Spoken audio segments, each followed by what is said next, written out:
just to alert the members, and Senator Cruz is next. Thank you, Mr. Chairman. General, welcome. Thank you. As you know, as I observed at your confirmation hearing, you had built a long record on the Federal Court of Appeals and a reputation of being relatively nonpartisan. And so I had hopes that your tenure as Attorney General would continue that record. I have to say I'm deeply disappointed in what the last 2 years have shown. In my judgment, the Department of Justice has been politicized to the greatest extent I've ever seen in this country. And it has done a discredit to the Department of Justice, to the FBI, and to the administration of law in this country. Let me start with a simple question. General Garland, is it a federal crime to protest outside of a judge's home with the intent of influencing that judge as to a pending case? The answer to that is yes, but I also want to at least respond to your characterization of the department, which Sure. I vigorously disagree with. I believe the men and women of the department pursue their work every single day in a nonpartisan and an appropriate General way. Garland, there are thousands of men and women who do that, and I'll tell you, I hear from prosecutors at the Department of Justice, I hear from agents at the FBI who are angry that it is treated as the enforcement arm for the DNC instead of upholding the law in a fair and even-handed manner. So you are right, there are thousands of men and women that are doing the job, but it is the political leadership that you're responsible for. So you just said, yes, it's a crime to protest at the home of a judge. Same goes for jurors, by the way, with the intent of influencing a case. But in the wake of the leak of the Dobbs decision, when rioters descended on the homes of 6 Supreme Court justices, night after night after night, you did nothing. The department did nothing. When extremist groups like Ruth Sent Us and Jane's Revenge openly organized campaigns of harassment at the homes of justices, you sat on your hands.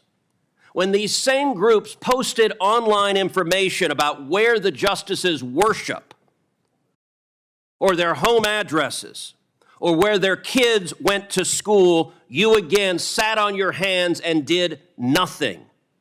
Your failure to act to protect the safety of the justices and their families was an obvious product of political bias. You agree with Roe versus Wade, you disagree with the Dobbs decision, and the Department of Justice under this president was perfectly happy to refuse to enforce the law and allow threats of violence. And as you know, those threats finally materialized with Nicholas Roski, a 26-year-old man from California who traveled across the country, was arrested outside the home of Justice Kavanaugh, armed with a handgun, a knife, and burglary tools.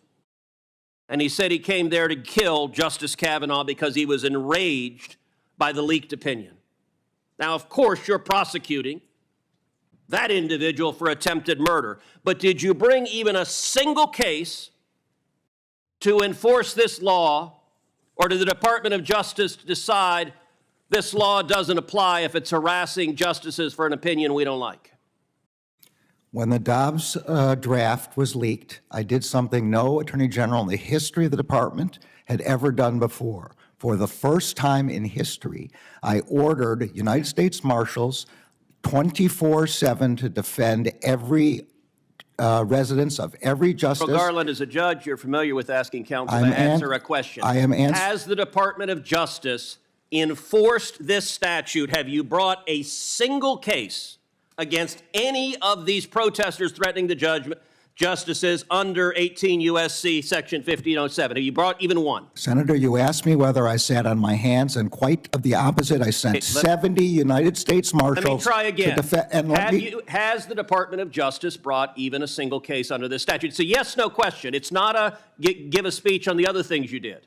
The job of the United States Marshals is to defend the lives of So the answer is no. Is to defend the lives of the justices And that's their number one priority. They have Why are full- you unwilling to say no? The answer's no. You know it's no. I know it's no. Everyone in this hearing room knows it's no. You're not willing to answer a question. Have you brought a case under this statute? Yes or no? As far as I know, we haven't, and what we have done is defended the lives of the justices with So over how do you 70 U.S. decide? Marshals. How do you decide which criminal statutes the DOJ enforces and which one it doesn't? The United States Marshals know that they have full When Senator Ted Cruz took the floor, the tone shifted immediately. His target, Attorney General Merrick Garland, the central question, whether the Department of Justice has enforced the law fairly or selectively. Tonight, we break down the heated exchange, the key accusations, and the implications for the Department of Justice, the Supreme Court, and the country. They have full I recognize you want to give a separate speech. No, I don't want to How give do you decide which statutes you enforce and which ones you don't? The marshals on scene make that determination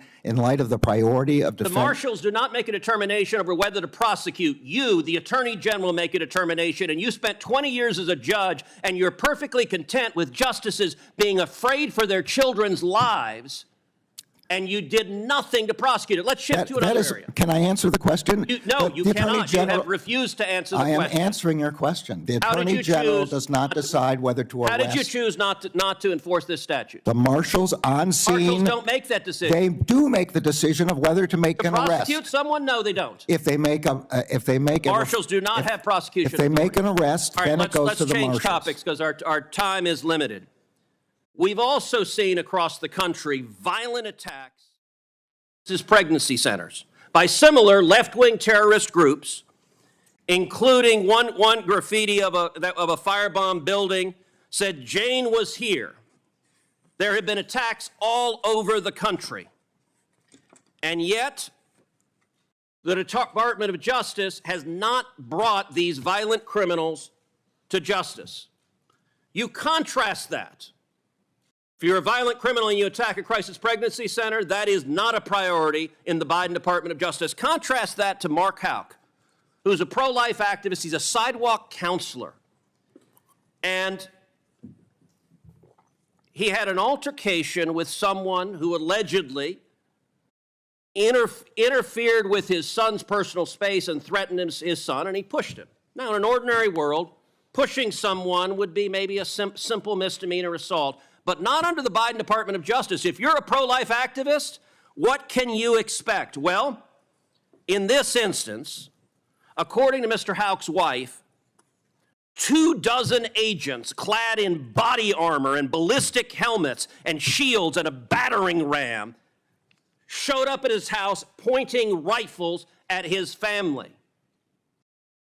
Why do you send 24 agents in body armor to arrest a sidewalk counselor who happens to be pro-life, but you don't devote resources to prosecute people who are violently firebombing crisis pregnancies? It is a priority of the department to prosecute and investigate and find the people who are doing those fire bombings. They are doing it at night and in secret. And we have found one group which we did prosecute. You found one. How many have there been? How many attacks? There have been a lot. And if you have any information specifically as to who those people are, we would be glad. We would be glad to have that. Did you personally authorize 20 agents going to Mr. Houck's house? And he offered to turn himself in through counsel, but you didn't want that. The Department of Justice wanted to make a show of it. Did you personally authorize it? And do you want to apologize to Mrs. Houck and her 7 children for being terrorized? The decisions about how to do that are made at the level of the FBI agents on scene. Did you know about it? I did not know about it until the way you're describing it, and my understanding is the FBI disagrees with that description. Was it a mistake? Senator's time has expired. I'm going to allow the witness to respond to any of the questions that were asked. Was it a mistake? I'm going to chair the committee, Senator. I'm sorry you're not. You said you'd allow him to respond. I repeated the question I asked, which is, was it a mistake to send 20 agents to arrest him at the crack of dawn? You had your time and more You just than said you're going to allow him to respond. You just said, I'm going to allow him to respond to the question, so I repeated the question. Was it a mistake? That was the pending question. You want to ask, I'll ask the questions I want. That's the question I had already asked. Well, You just said you'd let him respond. I'm going to let him respond right Good. now. Please don't interrupt him. Thank you. The decisions about how to do tactical arrests are made by the FBI agents in the field. The FBI has publicly stated that it disagrees with the description you gave of what happened in that example. That's the best I can answer. At this point, we're going to Please don't forget to like, share, and subscribe for more of Political Trends.